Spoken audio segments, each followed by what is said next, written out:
Still the most fun champion I have ever mained whilst maintaining like a 28% win rate on it. Kanye. Big fan. However, we are back to Tectonic versus Sin Gaming. Of course, by the way. 1-1 in this best of three. Tectonic looking for that elusive victory, and Sin do not want to give it to them. Question, did Jubes have his glasses on for game 2? I think so. Okay. Because I was thinking maybe you didn't. Maybe that's why they lost. He's put them back on now, game number 3. Nah, I think he definitely had one. Okay. So, okay. You got any more questions you want to throw my way? Ah. What my cane build was? What's in your Hungry Jack's mug? It's actually water. Okay, yeah, same. However, I have some sneaky lollies over here behind the laptop, which is keeping me sustained throughout. Simple carbohydrates give you that burst of energy you need. Hell yeah. Hell yeah, dude. Hell yeah. Swain again. Got to be banned away by Tectonic. 3rd game in a row. That one rings true. You have to think Sin are going to ban away the Urgot. It just has to go. I mean, they're red side, so it's like, we should have the counter pick if we really want it, so we don't have to blind pick the Rise. We can choose into a different matchup if you want, but it was just so successful. Just the wild card. So many teams that haven't even played against the Urgot. You just don't know what it does. Terrifies you, it executes you, you think you're out and then it pulls you back in. It's just a very scary champion and certainly an impressive performance put on by Shock. We've got all 6 games today, by the way. Oh, we have. This has been a long one. Yesterday was a double 2-0 as well. We had the shortest and then the longest. Oh, well, not really the shortest because we had a 58-minute barn burner. Shortest amount of games. Yeah. Not time of games. Barn burner. I like that one. Heard that one? Oh, I've heard it. I just like it. Caitlin going to be the ban away. So Tectonic this time. Last time on blue side, they picked the Zaya Rakan. This time, they just want to ban it away. So a lot of respect going over to Sin's bottom lane because they banned it on blue. These Draven and Nunu's hovers are really confusing me. However, Varus would make a lot of sense, especially given the fact that we have discovered the new Void Staff Leandry's build. He's AD, he's AP. He does a bit of everything. Varus can do whatever you want. But we're talking about impressive performances. Shock, of course, on that Urgot. Got the second game win for Tectonic. But Praedyth this series, hovering Nunu right now, he has been absolutely popping off in the top lane. Olaf might just be the pick again for Jubes. But he's the man that Tectonic need to apply pressure to. Praedyth just has so much control. Absolutely, but we saw Jubes have different games. Game number 1, he was absolutely everywhere. Early game was able to generate a massive lead for his team. Second game, game 2, honestly, was just MIA. I was still searching for him as the Nexus was exploding. Praedyth, on the other hand, Monster Jack's game.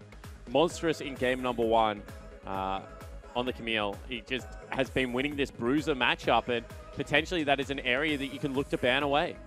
Potentially, but given that Sin are on the red side, if they really want it, unless Tectonic kind of, as Tegan alluded to, have themselves some form of blind pick that Pep Rise is super comfortable on, Sin can force a situation where they do get the counter pick. Red side means they have that last pick option.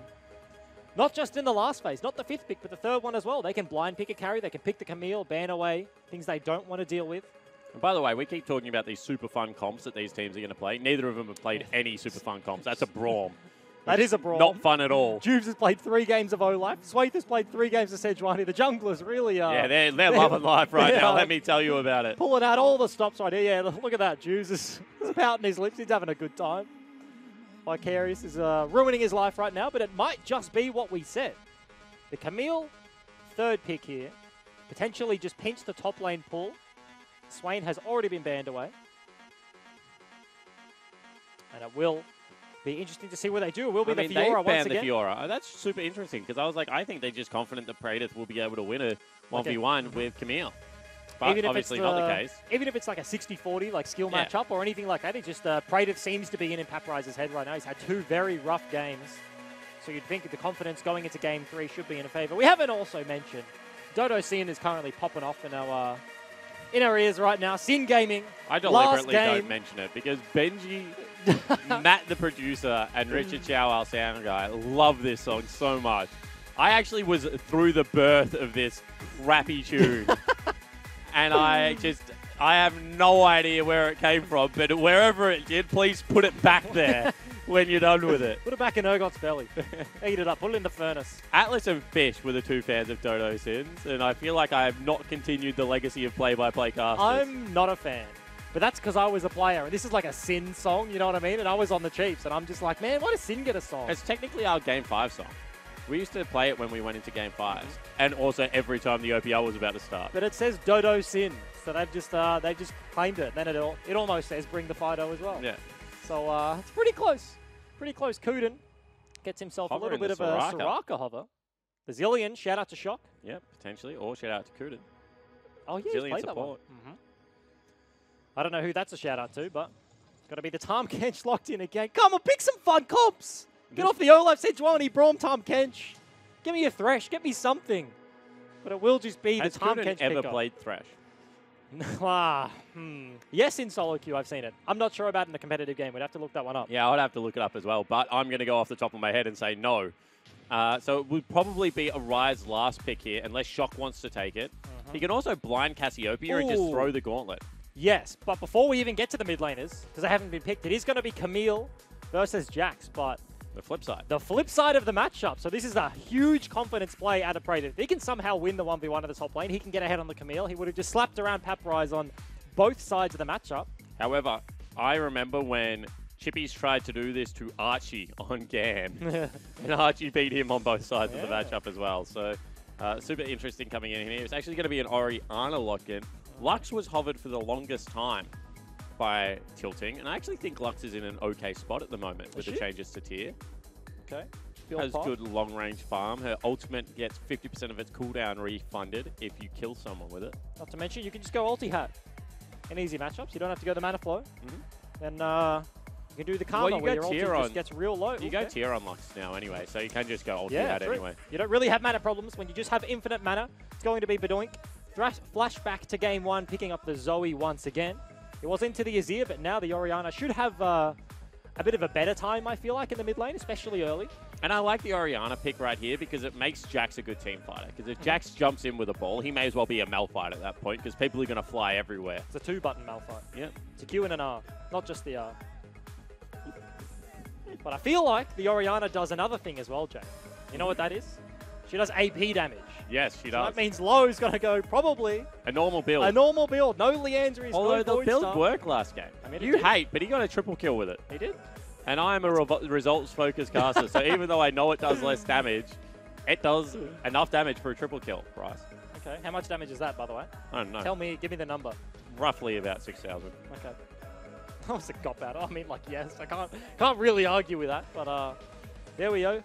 We are into game number 3. Tectonic fighting to get the 1-9 season. They don't want to go 0-10. Sin, on the other hand, I do believe if they go 2-1, we were talking about, they don't just need the 2-0. They can get a 2-1 and have the head-to-head because they've split games with Bombers, but they will have more maps win, a better map win percentage. I have no idea how it works anymore. Out of the games they have played. I want Tectonic. I'll be the bias caster. I just want Tectonic to win because I don't feel like they deserve to go 0-10. I for one, feel like their season has been better than a 0-10 season. Yep.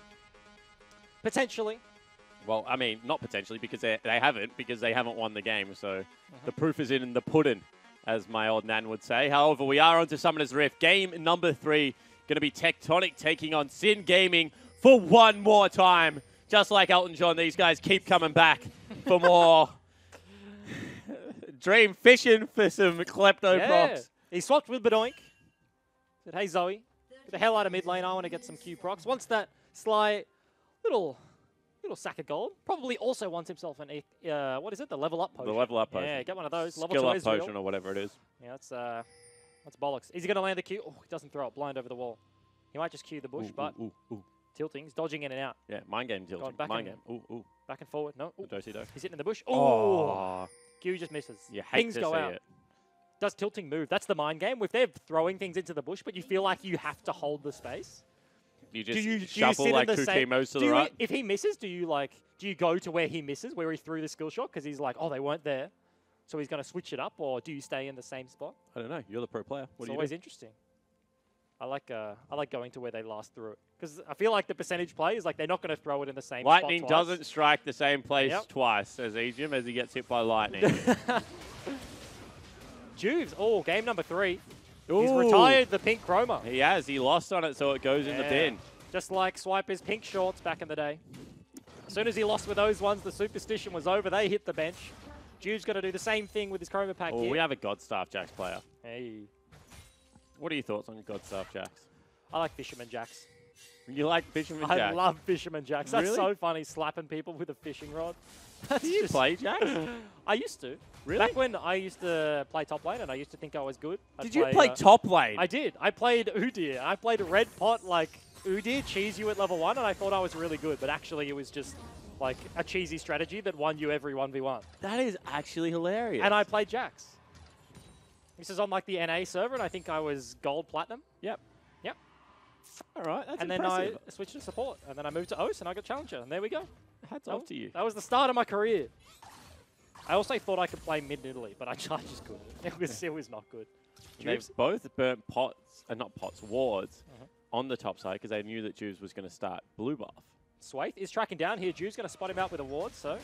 Yeah, not able to land the axe, however, and he threw it a little bit too deep, and Swaith's just going to be able to grab that one with the passive proc. Sejuani is the best Scuttle Crab takerer in the early game by a mile. Who's the worst? Lee Sin? I would say Olaf is up there because he has to burn mana to do it as well. Ooh. In goes Paprise. Will be able to get all 4 procs down. They stun him on the wall. Flash forward. They cannot get it. Flash for flash. And that was somehow Praedyth lives. Incredibly close. Of course, the passive was started to proc before Sejuani even got into the lane. Here we go. So Here's they a get the mind stun game. down. Do they go for the dive? Praedyth is trying to bait it. They know Jax is Olaf is top side of the map. Just got to back away. And I have a counterpoint. It's not Olaf. It has to be Lee Sin.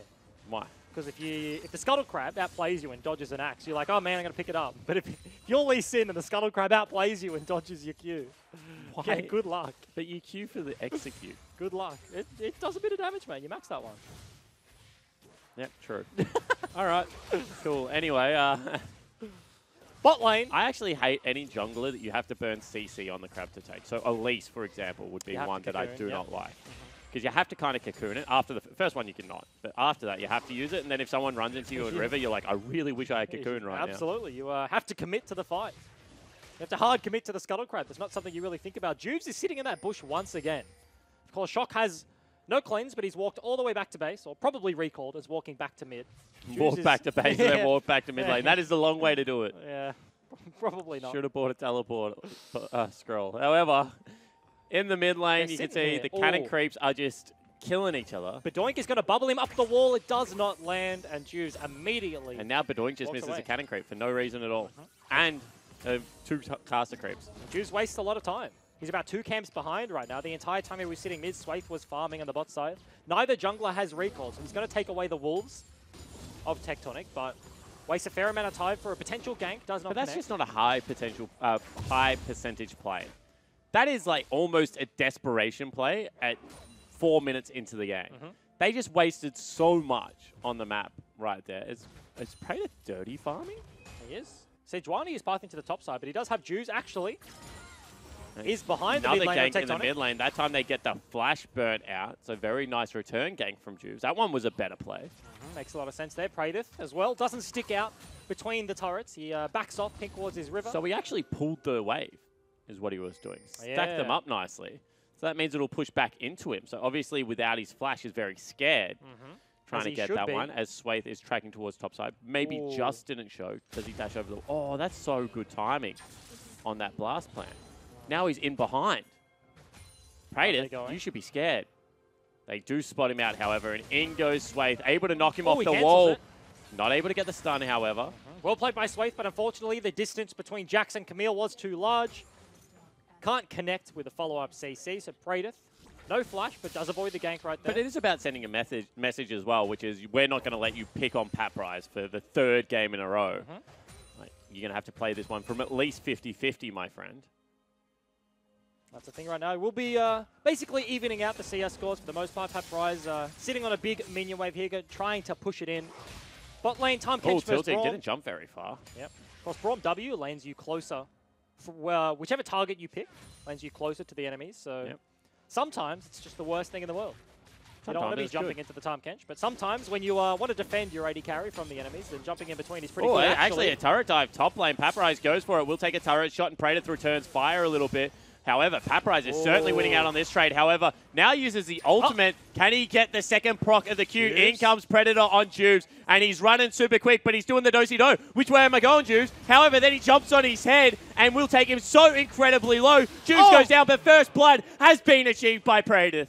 They do get it onto Praedyth. Time and time again in the top lane, he gets this advantage, so gold lead going over to him. Shock wants to answer. Juice wasn't level 6, neither was Swaith, but he couldn't get out of the CC. No Ragnarok available. I think more importantly, he didn't have a gap closer to get over the damn wall. Yep. He was just zooming around, running back and forth, baiting the flash there. Of course, Paprise didn't have his own, but he does fall down in the end. And everything goes back to standard mid lane. Bedoink has got himself a little bit of a CS lead. I like this out of Paprise. He's going to walk this one back. The wave's shoving into him.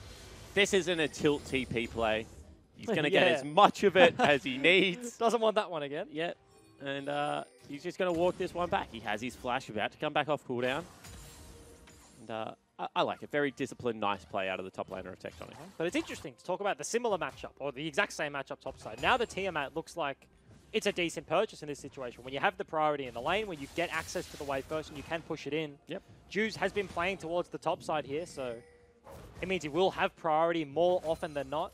Of course, Paprise once again on the Jax, mirroring what Praedyth did last game, goes for the Sheen and is not quite as far ahead as his counterpart. Yeah, Dream as well as Kuden, able to clear out that ward. However, lane was pulled in the mid lane. They're actually bringing down all 3 members. Flash is available for Praedyth, no flash available for Shock. And already Drowsy cleanse immediately. Nice shockwave from Shock, and that's a great ultimate over the wall. Can Praedyth get it? Yes, he can with the flash. However, teleport back in from Paprise. Bromacia yells Jubes. Will look to turn this one, however, is very low, and they will just take the 1-for-1 trade. And Bedoink picks up the cleanse from Shock, and that's the only reason he lives to Paprise. The flash is still available for the Jax, but he gets himself out of the CC, and as does Jubes, maybe. Oh, actually, they go for the play. However, can he be licked? One, flash forward, Kuden, eat him up. Can he land the Q? Cannot he has to land the Q. He does. Gets the Q, and he takes the kill. What? Yeah, because you can be damaged until you're in his belly. Because he was picking him up, so you're not quite untargetable. I felt like Jubes didn't deserve that one. I feel like if you use both summoner spells as a support, you get the kill. He did. That was pretty close, but Jubes snipes it, bit of both. Snipes it with an axe. Yeah. I would have stuck with the snake, yep. However, bottom lane now, Dream will be relegated to just queuing at creeps. Yep, he's up a little bit of CS, but Tectonic will be able to shove this one in. Swaith has been the recipient of multiple kills right now. 2-0-0 has his Cinderhulk. Tides have turned. Juice was in this position last game. Yep. However, Juice will be still running around on Predator Olaf, and for this stage of the game, level 7 is still stronger, I would say, if they clash in a 1v1. Red Smite, however, is very good on Sejuani. Underrated. He does a lot of damage. The base damages are pretty damn high. Mid laner's got to be handed over their blue buffs respectively. And everyone's going topside. Praedyth doesn't have flash again because he used it in the mid lane. Used it for the dive. And this is smart from Shock. He's like, stop ganking me. I'm going to come gank you. And you can see that Paprise is starting to take the 1-for-1. However, in comes a shockwave. Will land and Praedyth falls down. And it just looks so easy. As soon as he doesn't have flash, as soon as the hook shot is down, no way to dodge out of the shockwave. He walks top, picks himself up a nice kill, and suddenly Paprise, for the first time this series, may just be in a decent position. Yeah, absolutely. And there's no teleport left up and available, so Paprise will get a fair amount of time to be able to chunk away at this turret. Bubble misses, so now Jubes is just going to beeline towards that top lane. And really, the bottom lanes have just played like farming simulator this whole time. They haven't done anything in this Absolutely game. not. Level 6s has been hit, but everyone still has the ultimate. I'm not talking about just now. I'm talking about like this best of 3 as a whole. 100%. It's all been top lane. It's literally been game 1, Praedyth and Jubes, namely Jubes getting in early. Game 2, Praedyth with the solo kills time and time again. Get some CC down onto Jubes. However, he's going to go pick up his axe. Can he potentially stop Paprise's back? Does not look to be the case. Varus really hasn't been... exhaust down as well. Will be able to land Sleepy Trouble Bubble. Where is the second panel star? There it is. Big damage. I was going to say, Varus hasn't really been super relevant until like 30 minutes into the first game when Sin Dream flashes forward. Until he doesn't get his Void Staff. He's that's all right. And then game 2, he saw Leandru's Void. That's what he spikes on. Needs the Magic Pen. Sin looking to make a play on the bottom side. There is a ward of the Tri-Bush. They could just turn around and try and make a play onto Swaith. No, not going to happen. Instead, they will continue bottom side, as you mentioned, will be spotted out. King Juves goes now turns immediately. around and wants Swaith, but Swaith says, I've already taken my dragons, my raptors. Imagine if that was where the dragon spawned. What, just on blue side? Blue side of Raptor Camp, the new spawn location of dragon. Instead of like Red balancing, side, you get Baron at your Krugs. it's one of those patches where blue side is straight up OP and Riot's like, look, I give up balancing the game. Like, purple side's OP, we'll just give blue side the dragon. Like, make it easier for them. That's the attempted balance. I was going to say, I feel like we haven't seen a single Infernal Drake in this series. Oh, this series maybe. Yeah, earlier in the day we did, last series, but between Sin and Tectonic, it's been oceans, it's been mountains, and just a whole lot of nothing else. Yeah, and you can see right now, top side, Predath is relegated to taking his Krugs, while Paparizer is going to take his turret, denying so much CS at the same time. And you mentioned that this time it looks like the Tiamat is a good build. Well, since that Sheen came in, Bryce, Agent Paul, Absolutely not. Paparizer's been dominating. And that's first brick going over solo Juice to the is Jacks. here top. And Where's Swaith the Predator? left. Here we go. He's popped it. In goes Paparize, looking to potentially stun up. However, good job from Predath in dodging out. Will be able to use a Hextech ultimatum down. And he is taking so much damage. Over the walls goes Paparize. He was dead to the burn, Juice. He was. Maybe it was Cinder. Was it the burn or was it Cinder? No, that was picked up the kill? 100% a smite kill. Okay. And I say that very confidently, and I actually don't know. Okay. I mean, I don't spend too many games. You know what I mean? Like when you have a feel for like how much damage something does. Red Smite does so much damage, and it lasts for so much longer than you would expect after you've autoed. Like, it catches you by surprise. Because I can 100% tell you, I can like look at a situation where I've ignited someone and be like, yep, they're dead. Ooh. Whereas you're more of a jungler, so maybe you can look at Red Smite and be like, yeah, okay, he's gone. Yeah, especially because I was a filthy Red Smite jungler before. when it wasn't even good? Yeah, 100%. Also, because I used to play Red Smite support sometimes. So I've just had way more games. Stop speaking? How about that? That's, I don't like that one. So you can tell, actually, okay, I can be like, Ignite, yep, gonna kill him. You're like, Smite, yep, gonna kill him. You can do it in conjunction. Ignite Smite, yeah, that one's taking him down for sure. Oh, we have to put our heads together for that one, though. Bryce, is he dead? I don't know. Let's figure it out. But Sin potentially making their first play out of the bottom lane, walking towards mid. Kuden. I like this out of Kuden. Potentially going to be able to secure his AD carry in Dream, a red buff, just with some good duo roaming. It's not something we see him all the time. Tom Kench is one of those, Dream decided at the last second he didn't want to go over the wall. Tom Kench is one of the supports that has some of the most creativity, because you can go top, you can go for some invades, like you can ulti top out of base, you can walk into the jungle, and if you need to, you can ulti back to lane. You just have so much map pressure, you can go anywhere you want, really. You can create tempo advantages for your team where it doesn't look like you could have any. Defends 1-3-1 very uniquely by actually attacking it. Yeah, big fan of Tom Kench. Good Tom Kenches actually are just a joy to watch. Absolutely. Kuden going for the more defensive route this game. We do see a lot of Glacial Augment in melee versus melee matchups. Tom Kench is pretty good at bullying around the Alistars. He just does so much like damage. Yep. The W is absurd. Yeah, not only that, damage, so it's also the fact that we gave him his passive from level 1 as opposed to being a passive on level 6, which is a magic damage based on HP that you have. Yep. Because that used to be what you got at level 6. That's how they kind of like pushed him out of the top lane. But now it's back. I was a little bit surprised he hasn't seen some more top lane play into the tanks. Where's the whale? We need Minky back. Minky would play it. He'd 100% play it. Here is Sin, potentially looking for something bot side. Tectonic are walking up the river, but no, just going to walk away. It's a very slow early game for the last game of the series right now. We're only 15 minutes in. But no one really willing to pull the trigger. You can see Oriana's gone for Luden's Echo, so not Seraph, so a little bit more of an offensive Oriana. Goes for the Merc Treads, which kind of dispels that myth that he's looking for any aggressive players. So he finds himself about 10 CS down, but just going to catch some of the wave. Juves once again brings down Benoink, so... However, they're already out. Like, they're gone. They read the play. There is a ward that is not spotted by the Pixel Brush Pink by Sin Gaming, so they watched Benoink walk down. You can assume, by process of deduction, you're like, hey, Zoe's walking down the river. There's probably an Olaf as well.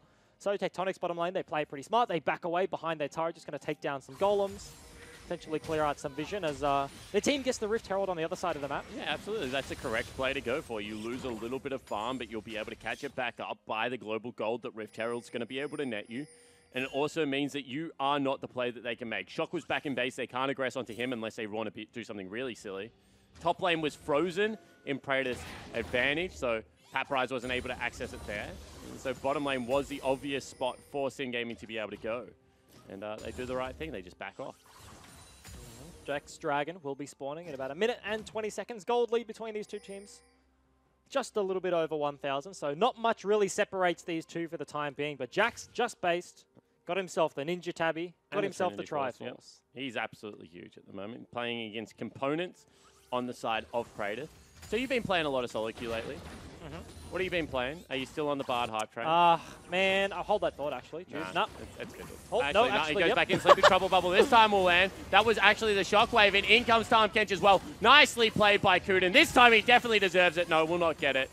Well played by Juves as well. Now 3, 1, and 2. Once again, got to get himself that advantage. Shock falls down in the mid lane, 1, 2, and 1. Sin, got to have complete control of bot side of the map. They're also bringing Praetor down from the top, so maybe looking for this mid lane outer turret. Yeah, potentially could look for a dive as well. However, without Predator on Juves, without that ultimate available, it will be a little bit more risky. Pulls turret Ago as well, but Oink just looking to zone away.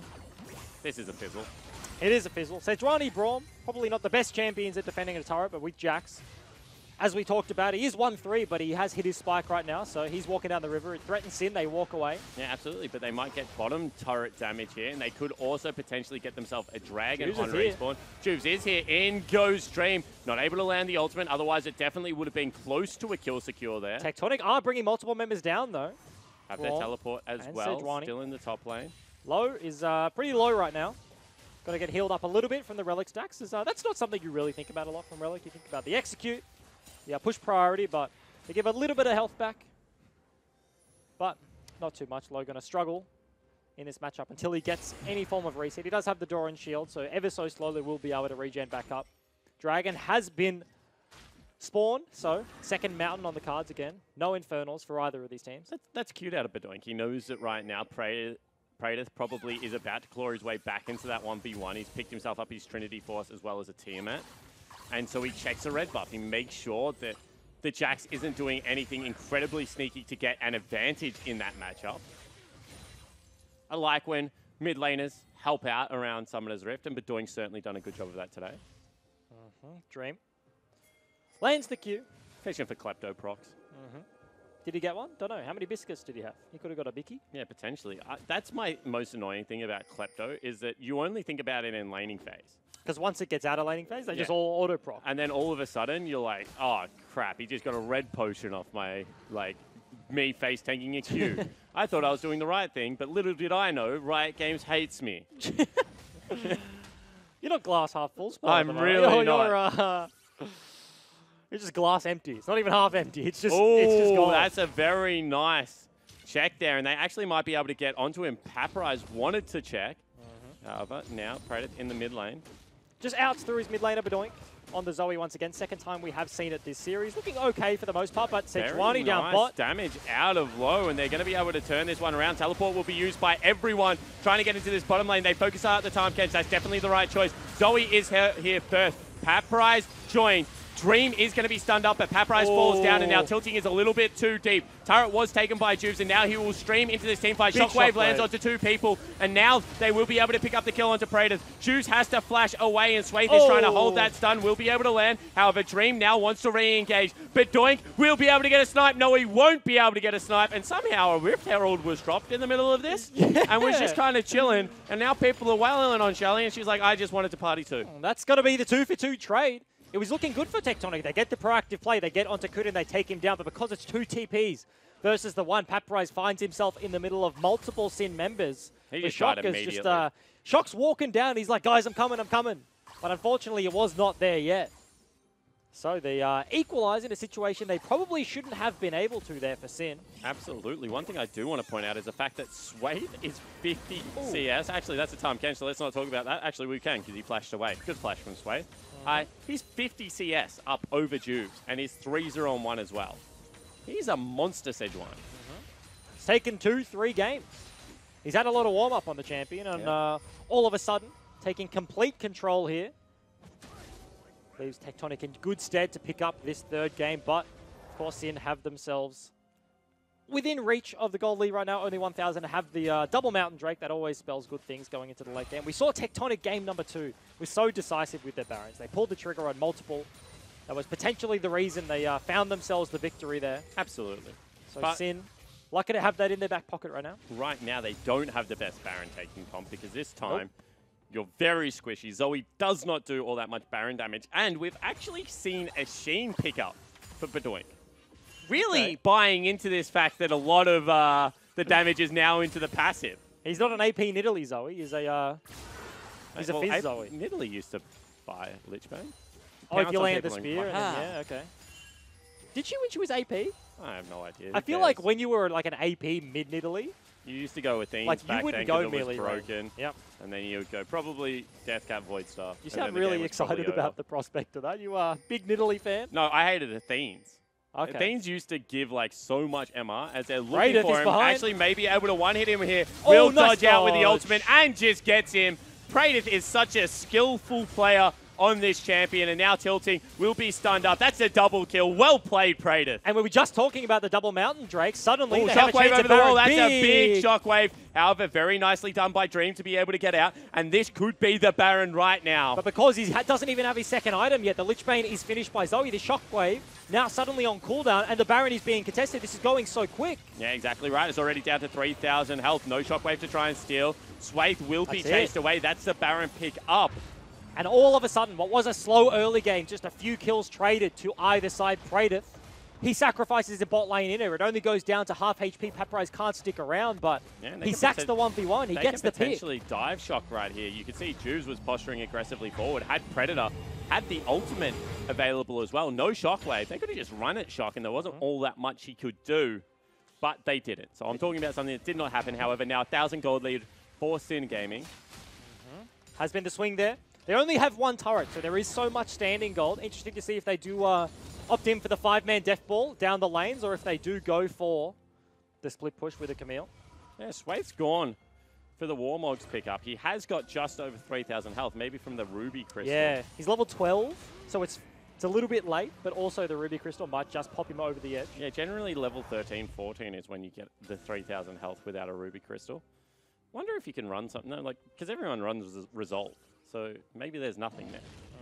Just need another item. I feel like this might just be one of the few Warmogs we've seen at all this patch. Yeah. This week we've seen a lot of Spectres. We've seen a lot of Adaptive this weekend, more so. Adaptive is really strong. I feel like Adaptive needs a 10 CDR taken off it as Juves gets engaged upon. However, that is a big he gets the panel blue. start. Yeah, of course he does. He has himself a Lichbane, mate. Yeah, it's the auto attack. The Q misses the blue buff, but he takes that one away. So Sin going to take their first turret down bottom lane with the Baron. Second one matched on the top-hand side of the map. We need to talk about the fact that they got Baron at 23 minutes, which is very early, but they'd only taken one turret. A single turret. So there was so much standing gold as now Paprise looking for Praedyth. Oh, nice buffer. Very nice buffer of the hook shot. Paprise still chasing through. Swathe is here. Praedyth is going to have to dodge out of the ultimate. Will be able to do so. Uses the ulti, however, will now be stunned up and will fall down. Top laner of Sin now starting to make some mistakes. And potentially a big deal here, Baron. It should have been so easy for Sin to break the inner ring, to push into these lanes, but that pick just buys Tectonic some time. They can suddenly hold the top side. Dream, stop cancelling autos. I know you want to auto quickly, but probably just cancel 2 or 3 there that maybe would have secured that turret. However, meanwhile, Zoe mid lane with that Lichbane has just been putting in some work, and there you go, doing a lot of damage. Absolutely. Nice timing there with the Baron and the Lichbane means that Zoe suddenly becomes a turret-taking monster. Paprise in the side now, lane. they're actually looking for Paprise. Do they get into the brush? They do. Paprise actually cancelled the recall. He knew he couldn't get out. Will not be slowed up because that is a Trinity Force. And Kuden flashes into a wall? He goes through the base gate. Of course, he has to jump over, but Dream just waltzes through. He's going to go down. Kuden, don't know about that one. Sorry, does a bit of a dance. Yeah. Okay. Just wanted a party. Juve's going to steal away the red buff. Swathe says, damn. Like ships in the night. Don't even touch each other. Doesn't even throw an axe. Going to be the third Earth Drake. The Mountain Drake picked up for Sin Gaming. Probably uncontested. Swathe just recalling, going back to base. Yeah, absolutely uncontested. You can see right now, Sin going to be 2,500 gold up, looking to complete the regular season in style. Badoink certainly having one of his better performances in this best of 3. Not given the fact that he played against Urgot in game number 2. Probably wants to forget that one. Probably won't be able to. We'll have nightmares about it for a long time. I feel like a majority of mid laners in the OPL have. Like it, we're so good against Swiffer earlier in the season, and all the other teams, when they face Tectonic, just banned it anyway. They were just like, no. The preemptive nightmare, they're like, no, like I am unwilling to face this champion. Get rid of it. Yeah, absolutely. And I feel like it's just a good ban against Tectonic because it's not like they are a team like the Chiefs that demand bans in certain roles. Like, you see the Syndra and you're like, damn it, Ryoma's probably going to hard carry a game. Or you see the Xayah Rakan and you think, how are we going to navigate this laning Order phase? says no. Yeah, I mean, put a cat in the oven doesn't make it a biscuit. Juice does get stand up there. I'm just saying, just because it's done once doesn't mean that they're like, yeah, we've now figured it out. Ignore game number 1 where it absolutely destroyed us, but game number 3 we did it. However, Juves at the same time will have to burn Ragnaros, but he just takes so much damage. Flash forward out of Paprise means that he will get the stun up onto Dream right now, and he's trying to take him down. However, good eat out of Kuden, uses it to try and take down Paprise. But meanwhile, this fight has been rinsed. Only Kuden is left alive, and Praedyth is like, guys, I don't want to fight. I want to take down structures. So all of a sudden, that's a 4 for 9. He thought about joining the fight. He was walking over to the backside, but he just backs away immediately. He might get himself an inhib turret, but Tectonic might just go charging up mid lane. They have 30 seconds for the carries of Sin to even be alive, and suddenly, Sin Gaming, the game was even. They get a Baron. But then the pick, Tectonic turn it around. They completely wiped the floor. That's almost an ace. 4 kills going over to their lineup. They're going to take 2 turrets at minimum. Yeah, absolutely. I mean, they could just continue to push right now. Still 10 seconds left. However, they do not decide to do so. They want to take away the jungle. There is a Raptor camp as well as a blue buff still up and available. Let's take another look at how this one eventuated. Juves just using his head to check for vision. It's not something that is unfamiliar to you, Ejim. Talk us through the rest of his decision-making process. Okay, I feel like the problem here is that Zoe is not in the fight. Camille goes back out top, but as soon as Ori goes up there, he has to go backside. Oh, actually... Hold that thought, Juves, one more time. Is Ragnarok rolling, and tilting is going very low. In goes Praedyth. Should be able to pick up a kill here for himself now. 5, 4, and 3. And that will be the pick that Sin were looking for to maybe push in on this bottom lane. And of course, the replay isn't on our screen anymore, as Paprise was looking for something, but Budoink wasn't at the fight, and that was the big deal. It was a 4v5 potentially at the start, and it took time, so Juice falls down, has to blow his ulti early. Yep. So they get wiped, but suddenly they find themselves a pick. Out of the replay, cutting back to live, tilting will go down, so Sin find themselves with a minute on Baron. They have triple Mountain Drake. They absolutely demolish the big purple worm, and they have time with a 4v5 on the map to set up the vision that they need. Yeah, absolutely. You can see immediately they go towards that top side. They're going to start sweeping for any vision that Tectonic has been able to put down. And this series has honestly been a long one. However, it is still in the balance. Tectonic still can walk away with a win. They just want one team fight around that Baron area. If they're able to get something like a death cap onto Shock, as well as level 16, that would be huge before the next team fight. And that's the thing. It's all about the team fight. You have to think of this situation with the map state right now. If Sin do choose to pull a trigger on a Baron, they should be able to take that one down. Sleepy Trouble Bubble hits. Is a follow-up damage there. Over the wall goes Budoink.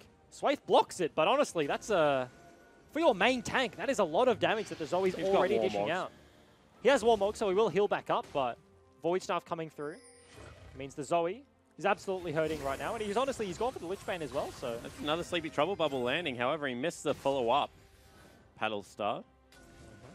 Sin, they have the pink wards. They're just going to two-man Baron. They're going to start it up immediately. Swept out, however. Juves takes a lot of damage. Teleport coming in. They will cancel it on the other side of Summoner's Rift. So all of a sudden, let's watch the top laners fight because they've popped ultimates and they're just going at it toe-to-toe. Praedyth will be looking for the stun. Will get big damage, but Paprise turns it around. And this 1v1 is so damn close. And because Praedyth has the Ravenous, he has the lifesteal here. When he gets access to the wave, with TP advantage as well, he will be able to heal back up. This 1v1 goes in his favor. You mentioned Paprise had to commit to the play, commit onto Camille to cancel the TP. They've swept it out again, and there is no TP available. They know that Praedyth can get in behind them. Do they pull the trigger? Sleepy Trouble Bubble lands. However, Kuden is so very low, and Baron actually wants a piece of him at the same time. Budoink takes down Tilting, and now looking to continually peg them, pelt them, if you will, with Paddle Stars. And missing pings going out to the bottom-hand side of the map. They don't know where Praedyth is at the moment. Oh, can he find someone? Nice attack command dissonance combo there from Shock, you can see he's no slouch at the moment. Does put in some damage, but they've started up the Baron. No, they haven't. They're baiting the Baron. 1 for 1. Both supports are dead.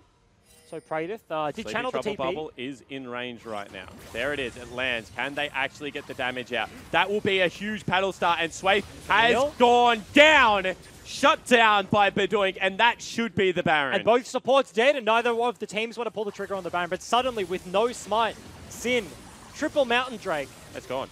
3-4 seconds. That one instantly dies. This is so funny. Kuden's like, hey guys, I'm in. They're like, we're recalling. Yep. Back to base. I mean, I feel like the saving grace for him is that he was actually alive when the Baron was taken. That really sucks, you know, when your team's getting an uncontested Baron and they don't wait. You're sitting there ticking down your death timer 3, It also 2, feels real. dead. Oh, come on, feels really bad when you're in like the death chamber and you know that it's going to be about 5 seconds, and you're like, do you mind waiting? Please. Like, I know I died because I'm an idiot, but I would still really like the Baron buff, please. And in this situation, Kuden, luckily, is we up go. before that one goes down. So, 5 members of Sin Gaming right now have the Baron. Dream potentially just going to solo himself up. A dragon will be the heir. What are your thoughts on TPA Ezreal? I like it. Best Ezreal skin. Not an Ezreal skin we see often, but I feel it is underrated. I just like the TPA skins. Orianna, Nunu. The Nunu one is actually cool. I just like the big glove on Ezreal. Look at that. That's so cool. It's like, what are they even called? Those big foam hands you get at sports games. Yeah, okay. It's the big foamy hand shooting out mixed stick shots. Hell yeah, I back that. Juves trying to spot out Tectonic, rotating down to the bot side. They've got the 4-man commit. Yeah, and meanwhile, Tectonic, top lane. No TP, so they've brought 5. Praedyth, every game has just had such a huge advantage experience-wise over Papyrus. As we see Bedoink continually fishing for these paddle styles, already inhibited down. And that's the thing, it's a 4v5 in the bot side. Tectonic, if you're going to contest, they had to go already because the inhib top side has been taken down. Praedyth is now working his way mid, wants to push that wave in, and Sin haven't committed bot yet. And if one paddle star lands onto low, he will be so chunked at this stage of the game. This is a 4-item Zoe. And you can see just continually fishing for it, continually going back and forth, looking to see if they can get any damage. That's a big attack command dissonance combo out of Shock. Didn't leave the ball there, however. Oh, that's a Sleepy Trouble bubble. In comes the paddle star. They actually just peg and hold at Tubes and say, let's get this party started. Onto Bedoink as well. Sway, actually, that's a huge shockwave, and Kuden is falling down. Meanwhile, mid lane, they're fighting, and they've won the 4v4, but they haven't won the 1v1. You see Shock trying to get across, trying to keep this one going. Dream actually looked for Shock, and Shock had to burn the flash to get out of there. And Juice barely survived on the back end of that play, did not fall down, so only the one pick onto Kuden. Shockwave lands, and he goes down immediately. Neither carry from Sin falls down, so they don't actually break the base bot side. The top inhib was taken down by Praedyth earlier, but nice hold from Tectonic. Yeah, and that's how you have to break a siege comp. You just go immediately with your CC when you think they have overextended. If they had have hit Zoe, she would have 100% died. And that's the big thing. As soon as Zoe went forward, they know the bubble landed. They immediately committed on to where she was going to ulti back to. Yep. The Brawl multi flies out. Sejuani Swaith flies into the thick of it. Juves just had to commit to the fight. He felt so incredibly low, but was just face-taking for Bedoink because he wanted to keep his mid laner alive. So nice opportunity seized by Tectonic. And this is still not a tanky Olaf. He's gone the movement speed build in the Righteous Glory. He's kind of got a little bit of everything else. Now has himself an adaptive helm. But if he's being auto-attacked by something like the Varus, who has a proper build this game, he will go incredibly low very quickly. As we saw initially on the fight. Ooh, is the face check going to be hit? Down. Low. Oh, he went too impatient. He didn't know. He didn't know the rest of Tectonic was there, so he takes the opportunity, sees. But if you go fishing, right, and you're like, hey, I really want to eat tuna tonight. Oh, there's a shark. And throw a fishing rod at it. Sometimes you don't catch what you want. I feel like if you've gone fishing, yeah, as Swaith did, but yeah, Jude's actually going to have to use... No, he doesn't have to use the ultimate. Just gets gobbled up. Very nicely done. That's a lot of damage. And Praedyth is still attacking this top. He's just going to have to flash the wall. See right now, Papyrus goes over the wall. Will get slowed down. Does buy Sin sometime in the bot side. Tectonic. 4 members here are defending right now. Praedyth, of course, had to use the flash and no Baron that's big damage. In goes Juves. Actually, just Righteous Glories and Predators looking for something.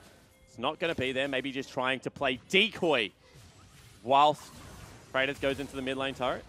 See, Praetor actually going very low right now. Will use a Hextech ultimatum. Will try and get out. Actually got blocked from going over that wall. Papri continuing to chase. Will pop him into GA. However, Shock has gone back to the mid lane. See, stun this time will register, and that should be Praetor falling down. Papri picks up what I'm going to call a solo kill, and the rest of Sin have to disengage because somehow Juice is dead. Yeah, Juice fell down on the bot side of the map. They've been sieging this bottom inhib for so long. They can't quite crack it there. Praetor broke the mid turret as well, but can't get the inhib. So Tectonic they've held the Baron 100%. The top side was broken, but that's going to be respawning fairly soon. 2 minutes on the Elder Dragon and the Baron. Sin are going to have to make some decisions. They've had complete map control for the past about 10 minutes, of this game?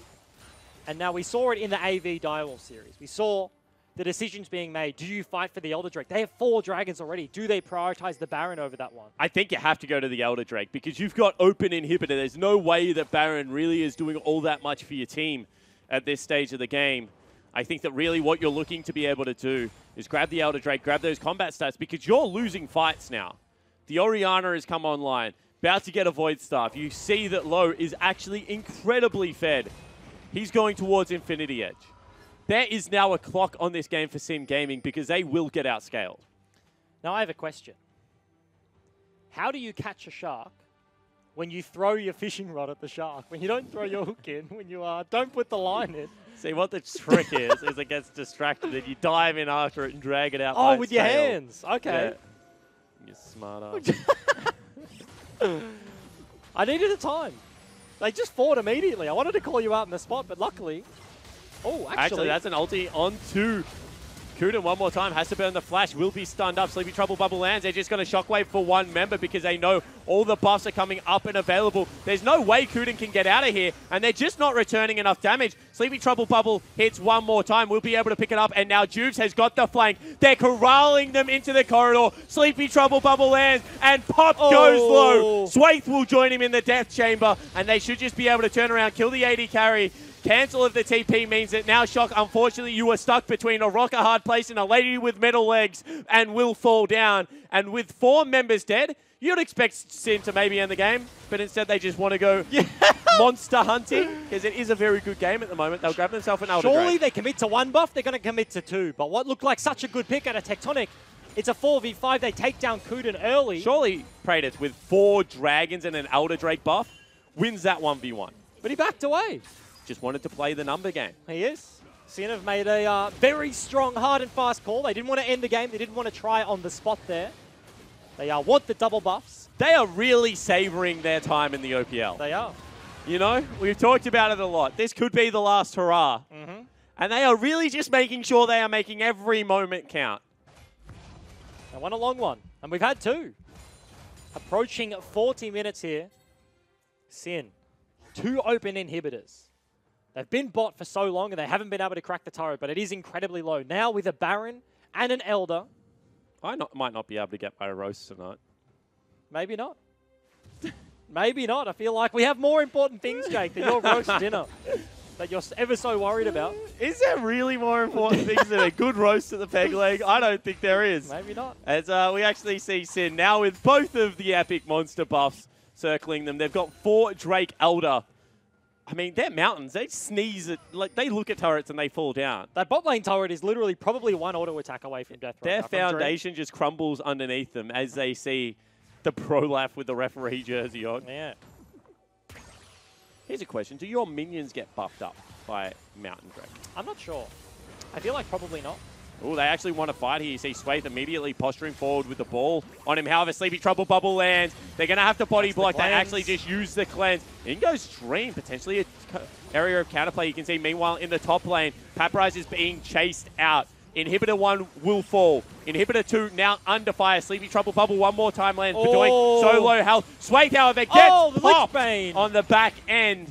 And you can see right now, Inhibitor number 2 falls. Inhibitor number 3 is also down, and they want to engage onto Paprise. In goes Juice, Ragnarokin, and will be able to corral them towards their base. Pops Shock as well, but Doink is absolutely going nuts right now. Kuden picks up Dream and runs him towards the enemies. Finally, Bedoink will fall down, but Paprise will join him in the death chamber, and it took 41 minutes, but Sin will pick up the 2-1. And there we go, hugs with the boys. Jews happy about their last victory in the OPL. Regular split for Season 1. There we go, that's Coonan it. is dabbing. Oh no, come on. They're double dabbing. Pan away, get it off the screen. Nothing wrong with a good old dab. No dabs allowed. You know who's a big dab fan? Who? AV Jake. Maybe we'll see it in the gauntlet. Really? Maybe now that he's seen it, he'll bring it out next Friday. Maybe. But Tectonic looking pretty shattered right now. We talked about it. This was their chance. I mean, you felt like that game when you were winning the team fights on the bottom side of the map was back within your reach. You over-commit onto Coonan. You try and take down the Tahm Kench. And unfortunately, it bites you in the bum. Costs you an Elder, it costs you a Baron, and then ultimately costs you the game. Costs you the game as well, so that's pretty rough. And not to mention, in their base, they were looking desperate. Swaith just flung his ulti out because they needed to make a play. It's Elder, Baron, and as soon as all three inhibs die against the Baron buff, even without the Elder, that's a composition where you're just like, okay, we've lost. Like, you have to pull the trigger on something. They're looking for the plays, but unfortunately couldn't connect, and then Sin just rolled them over. Yeah, absolutely. And at the same time, I mean, we've been tracking Sin's rookies for such a long time. That was absolutely Bedoink's best series. Able to continually launch himself forward with those paddle stars, with the Sleepy Trouble Bubble, making Zoe look good again, even after all the changes and the nerfs. Certainly someone that I hope to see because he is a dynamic player back in the OPL. And that's a pretty confidence play because he's played things like Yasuo mid to not much success, but then to be one of the first ones to bring out the Zoe after all the changes, I feel like that's a big confidence booster for the man in the mid lane. Certainly is. And Praedyth, once again, we've said that he can be inconsistent, had 3 good games in this series. He fell down early in this one, was able to pick himself up, dusted himself off, and still had a big impact. And that's 6 in a row. 3 versus AV as well, very good games. And then 3 versus Tectonic here to close out the season. That's a very good performance, and hope to see more of it, honestly. Yeah, certainly do. And let's check in right now with the man of the hour. He played Zoe in a couple of games. Let's throw it over to Laura, T-Gun, as well as Bedoink. Thank you very much, guys. T-Gun and I are joined by Bedoink, mid laner for Sin. Congratulations on the win. How does it feel ending the split and ending your run in Split 1 with a win over Tectonic? I mean, it feels awesome. Honestly, I'm really grateful to Sin for giving me this opportunity, and especially Juves, because I know that Juves and I didn't get along before, but he still decided to give me a chance. And yeah, I'm happy that I could make it work for them. I didn't know about you and Juves not getting along, so that's really nice to hear. But I have to ask, Vicarious hinted that there was a secret draft that was going to come out in Game 3, and it didn't happen. What went on? I think we just sort of wanted to default back to what worked for us in Game 1. Mark was obviously doing really well, Praedyth, so we just gave him a split pusher, and the Zoe worked for me, so I just went with it. Well, Zoe was definitely interesting to watch. Yeah, speaking of Zoe, it hasn't been being picked much. Do you think it's strong enough to see sort of a resurgence towards pick ban territory, or is it just one of those picks where you excel at it, whereas other people might not be picking it back up? Well, look, I'm obviously, I love playing Playmaker champs, so Zoe kind of fits me because I want to do stuff. I don't like just standing AFK and farming creeps. In terms of Zoe, I think she was the worst champion on the patch. The previous patch, so everyone kind of forgot how to play against her because you didn't see Zoe in solo queue at all for 2 weeks. So I think once she starts being played a little bit more, she'll kind of fall off. But right now she's pretty strong because everyone kind of forgot how to play against Zoe. Also, you're coming in filling in Ryoma's shoes in your debut split. Is that adding more pressure onto you? How is that? Is that just really daunting, or how did you find it? Yeah, I mean, me and Ryoma, we go way back into, I think, both of our first OCS semi-finals, and we played against each other. He beat me then. I have a lot of respect for him as a player, so I know I obviously have big shoes to fill, and I think I've had an okay split. Maybe not enough to live up to his name, but I'm going to make my next split the best one yet. We've definitely seen some improvement coming out from you over the course of the split, but I want to kind of touch on what you said before about Juves and your relationship with him and also his relationship with the team, because we know he's a very big character. We've had him on the couch quite a few times, and we've heard that he gives the team some pep talks. Can you tell us what he says in your pep talks and give it a bit of an impersonation of what he does? Keeping it PG if you can. Yeah, all right. Listen, boys, the communication in that game was not quite on point, but listen, you didn't lose mid lane that bad. And the top lane, you were even, and AD, you were even as well. So next game, if we just go even and we step up our communication, boys, we can do it. It's very good. Beautiful. Thank you so much.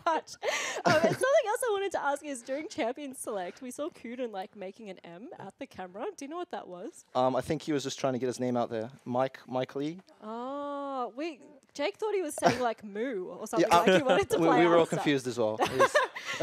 And finally, this is the last time we'll see Sin playing in the split, so I just wanted to ask you personally what your goals are for the off-season. Well, I'm going to go to Korea by myself for about a month in a week or so. So my goal is just to become the best player that I can be, work on myself. If we're not playing scrims, then I want to get the best practice possible. Well, best of luck with that. We'll have to keep an eye on seeing how you go with that. But before you go, we have one last Twitter question that's come through for the day, and I thought that since you're here, it would be great to ask you as well. It comes in from Dominic, who says, "Why do we rarely see assassins such as Katarina, Zed, etc. in professional play?" The reason, I'm really sad by that question because I wish we would see them more often. But right now, teams are just League has evolved to such a state where like teams are very good at stalling the games, and assassins are obviously very unreliable.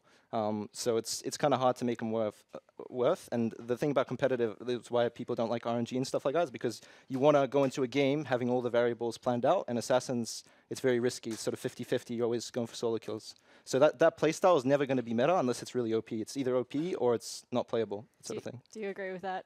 Yeah, he's pretty much summed it up. He's going to be smarter with mid than I am. My answer would have just been Stopwatch. Stopwatch kills most assassins. Zed can't do anything. Like, it got nerfed, but it's still just a giant pain in the ass to deal with. And Tom Kent seeing Resurgence doesn't help him either. So, I mean, aside from what Doink has already so eloquently explained, that's my 2 cents. Well, thank you for sending in your question. And congratulations once again on your win, Bedoink. And thank you so much to Tegan for joining us on the couch. It's been great having you once again. But to close out what has been the regular split, we're going to hand it back over to Jake and Bryce. Thanks so much. Always good to hear from new people on the OPL. Yeah. Bedoink, real eloquent there. I love the impersonation. This one, Juice does that yeah, so often. he does like, that makes so perfect often. sense. And also the fact that, Bedoink also willing to take himself over to Korea, obviously wanting to get the most out of it, finish the OPL on a high there. I'm excited to see what this now leads We've to. seen Dream do it before this season. Now it's going to be the second member of Sin, first split of 2018, going to be taking himself over to Korea as well. Yeah. So very impressed by that. However, guys, that was our final match of the OPL split. So let's just bring the standings up. It is going to be the LG Direwolves sitting pretty at the top of the table, edging out the Chiefs by 1 point. The boys from Order will be just behind the Chiefs in third. Legacy will be fourth, and they will play Avant Gaming with side selection at fifth. Sin Gaming jump ahead of the Bombers, finish the season out sixth. Bombers seventh, Tectonic eighth. And of course, they were just all fighting for the path towards a gauntlet. It kicks off next week, 5 p.m. on Friday, and it is going to start with Avant Gaming taking on Legacy. Friday night games are so much fun. Winner will play Order, winner will play Chiefs. Then the week after, on Saturday, 31st of March, 5 p.m., will be the OPL final. Whoever runs the gauntlet will get to take another crack at the Direwolves. That's going to be super interesting. I'm honestly hyped for the start of the gauntlet. Because, like, Legacy versus AV, like, they've had their number for the majority of the split, but Legacy towards the end are just looking pretty good. They certainly were. And then, going through Order, Chiefs, and Direwolves to win is going to be no slouch. We have yet to have a team run the gauntlet. Sin got awfully close, but it's just such an exciting final format. Super interesting. I've never cast a gauntlet. I've competed. I've cast a grand final. This is going to be the first one. Do you really call it competition like that? Let's move on. However, that is all the OPL action we have for you for the regular split. On behalf of myself, Ejim, Laura, Tegan, Swiffer, Bedoink, everyone else we've had on the show, and of course our entire production crew and Hungry Jacks, thank you so much for tuning in. We'll catch you next Friday for our finals action. However, then he jumps on his head and will take him so incredibly low. Juice goes down, but first blood has been achieved by Praetor. Paprise joined. Dream is going to be stunned up, but Paprise falls down, and now tilting is a little bit too deep. Turret was taken by Juice, and now he will stream into this team by Shockwave, lands onto 2 people, and now they will be able to pick up the kill onto Praetor. Juice has to flash away, and Swathe is trying to hold that stun, will be able to land. However, Juice at the same time will have to burn Ragnaros, but he just takes so much damage.